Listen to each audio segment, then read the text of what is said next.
Assalamualaikum warahmatullahi wabarakatuh.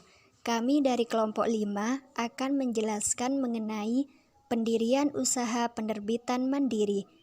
Baik, sebelumnya saya akan memperkenalkan anggota kelompok kami yang beranggotakan Afita Ramdhani, Alfiatul Azizah, Hidayatullah, Arlidza Aulia Azizah, dan Anwar Husain Al-Ansyari.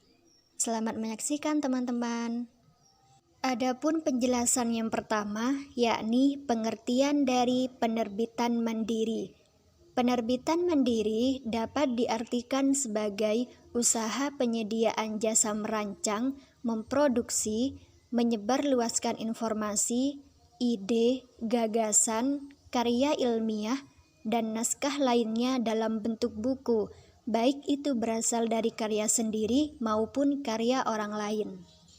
Selanjutnya, yaitu karakteristik penerbit mandiri. Untuk tema naskahnya bersifat umum, kreatif, dan berorientasi pada profit atau keuntungan. Untuk tujuannya, yaitu penyebaran luasan ide atau gagasan kepada masyarakat. Karya dibutuhkan masyarakat pasaran, fungsional, serta memfasilitasi penulis untuk menerbitkan ide atau gagasannya. Untuk pangsa pasarnya sesuai kebutuhan yang bersifat terbatas.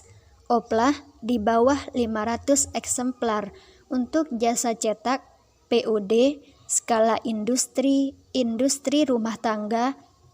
Untuk penulisnya bisa pemula, tokoh, dosen, ataupun pemerhati. Baik, selanjutnya alur produksi penerbitan mandiri.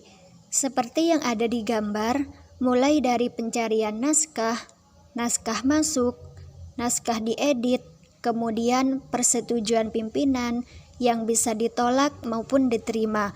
Kalau ditolak, maka naskah akan dikembalikan kepada pengarang. Kalau diterima, maka naskah memasuki pengolahan selanjutnya hingga siap untuk dipasarkan. Selanjutnya yakni pengendalian mutu buku. Buku yang diterbitkan melalui penerbitan mandiri memang ditulis secara bebas oleh penulisnya, namun tidak boleh mengesampingkan aspek bisnisnya. Tidak dapat dipungkiri bahwa salah satu tujuan penulisan buku juga untuk memperoleh keuntungan.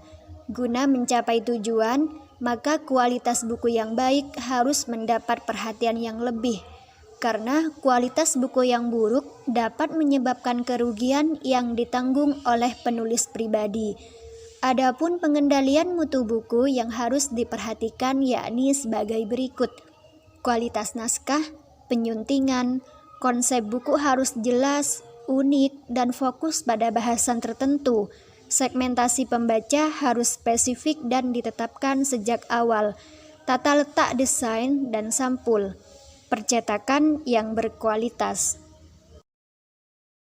Selanjutnya yakni perizinan legalitas usaha. Legalitas usaha merupakan persyaratan penting yang harus diperhatikan dalam merintis usaha. Seringkali pengusaha penerbitan mandiri kurang memperhatikan legalitas usahanya. Bila mana pengusaha memiliki legalitas usaha, maka ia akan memiliki jaminan dan ketenangan dalam menjalankan usaha. Kewajiban pengusaha penerbit mandiri yakni harus membayar pajak, mematuhi undang-undang, dan memiliki akta notaris, SIUP, dan TDP. SDM Usaha Penerbitan Mandiri. Personil atau anggota usaha penerbitan mandiri terdiri dari direktur, editor, layouter, desainer, pemasar, dan juga akuntan. Model pengelolaan SDM. Model pengelolaan SDM terbagi menjadi dua, yaitu 1. Ideal. Secara ideal, perusahaan penerbitan mandiri mempunyai semua personil. 2. Outsourcing. Pemilik usaha hanya sebagai manajerial pekerjaan dan jasa penerbitan. Pekerjaan teknis diserahkan kepada orang lain. Tugas jabatan SDM dalam perusahaan penerbitan mandiri. Yang pertama, tugas dari direktur. Direktur bertugas mengelola perusahaan. Yang kedua, editor. Editor terdiri dari Chief Editor, Managing Editor, Senior Editor, Copy Editor, dan Right Editor. Chief Editor mempunyai tugas mengelola bidang editorial dan juga mengorganisasi, memberi keputusan dalam editorial. Managing Editor mempunyai tugas membantu Chief Editor dan mengatur pelaksanaan teknis kegiatan editorial. Senior Editor bertugas membantu Chief Editor melakukan substantif editing atau mengedit substansi, merencanakan semua pekerjaan editorial, mulai perencanaan, pemerolehan naskah dari penulis, negosiasi dengan penulis, dan pemeriksaan berkas naskah atau kelengkapan naskah, dan juga memberi keputusan layak atau tidak banyaknya naskah untuk diterbitkan. Copy Editor. Copy Editor bertugas memeriksa dan memperbaiki naskah sesuai kaidah yang berlaku, dan juga menyelaraskan kepentingan penerbit, penulis, dan pembaca. Right Editor bertugas mengurus hak cipta, ISBN, KDT, dan atau penerbitan dengan pihak terkait yang harus dihubungi. Tugas dari Layouter. Layouter bertugas menata letak tulisan dalam buku. Tugas dari desainer yaitu membuat desain sampul buku. Tugas dari pemasar yaitu memasarkan buku. Dan yang terakhir, tugas dari akuntan yaitu mengelola keuangan perusahaan. Prosedur pengajuan ISBN, KDT, dan berkode. ISBN atau International Standard Book Number adalah kode identifikasi buku yang bersifat unik. Informasi tentang judul, penerbit, dan kelompok penerbit tercakup dalam ISBN. ISBN terdiri dari 13 digit angka sebagai pemberi identifikasi terhadap satu judul buku yang diterbitkan oleh penerbit.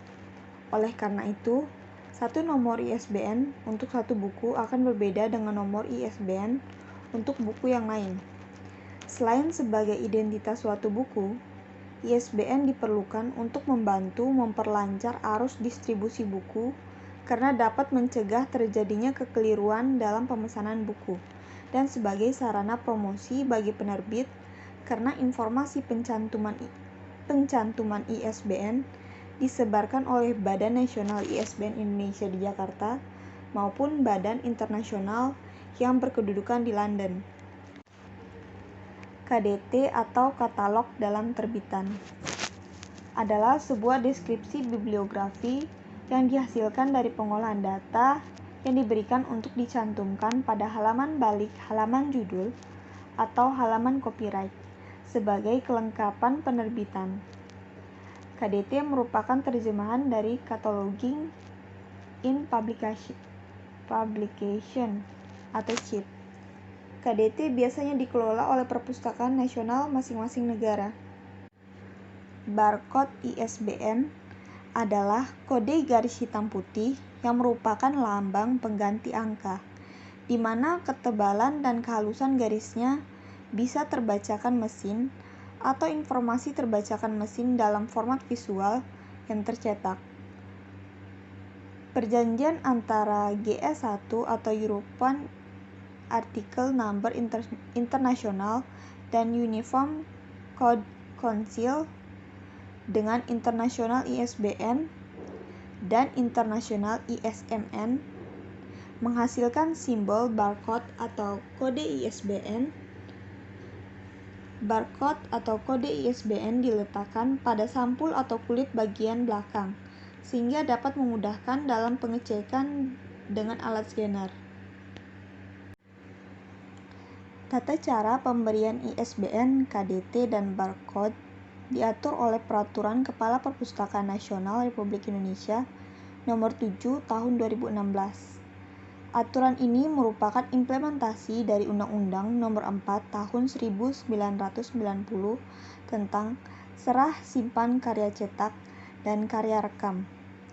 Undang-undang ini mewajibkan kepada setiap penerbit yang berada di wilayah negara Republik Indonesia untuk menyerahkan cetakan termasuk buku. Pengajuan permohonan dapat dilakukan di Perpustakaan Nasional Republik Indonesia. Ada 4 cara pengajuan permohonan ISBN, KDT, dan barcode, yaitu datang langsung, online, email, and fax. Biaya pengajuan ini tidak dikenakan biaya. Persyaratan pengajuan ISBN yaitu permohonan dapat dilakukan secara online atau manual dengan melengkapi persyaratan sebagai berikut. 1. Mengisi formulir surat pernyataan disertai dengan stempel penerbit dengan menunjukkan bukti legalitas penerbit atau lembaga yang bertanggung jawab atau akta notaris. Yang kedua, membuat surat permohonan atas nama penerbit atau berstempel untuk buku yang akan diterbitkan. 3. Mengirimkan atau melampirkan fotokopi dari halaman judul, balik halaman judul, kata pengantar, dan daftar isi. Adapun alur pengajuan permohonan ISBN sesuai dengan persyaratan di atas.